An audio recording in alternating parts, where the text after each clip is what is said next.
கிறிஸ்துவில் பிரியமானவர்களே, ஆண்டவராகிய இயேசு கிறிஸ்துவின் நாமத்தில் உங்களை வாழ்த்துகிறேன்.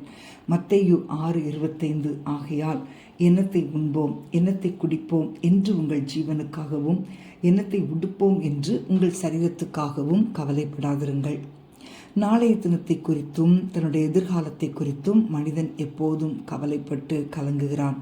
அவனுடைய வாழ்க்கை குறித்த பயத்தை சத்துரு எப்போதும் கொண்டு வருகிறபடியால் நாட்கள் செல்ல செல்ல தேவன் மேலுள்ள தன்னுடைய விசுவாசத்தை இழந்து தவிக்கிறான். இவைகளெல்லாம் ஆண்டவராகிய இயேசு நன்கு அறிவார். ஆகவேதான் இந்த வார்த்தையை சொல்லி, ஆகாயத்து பறவைகளை போஷித்து காட்டிலுள்ள பூக்களை உடுத்துவிக்கிற தேவன் தம்முடைய பிள்ளைகளாகி உங்களை கைவிடுவாரா என்று கேட்கிறார். அன்பான தேவனுடைய பிள்ளைகளே, ஒவ்வொருவருடைய இருதயத்திற்குள்ளும் தங்கள் எதிர்காலத்தை குறித்த பயம் எழும்புவது இயற்கை. விசுவாசிகளும் இதற்கு விலக்கல்ல. ஆனால் அந்த வேளையில் நீங்கள்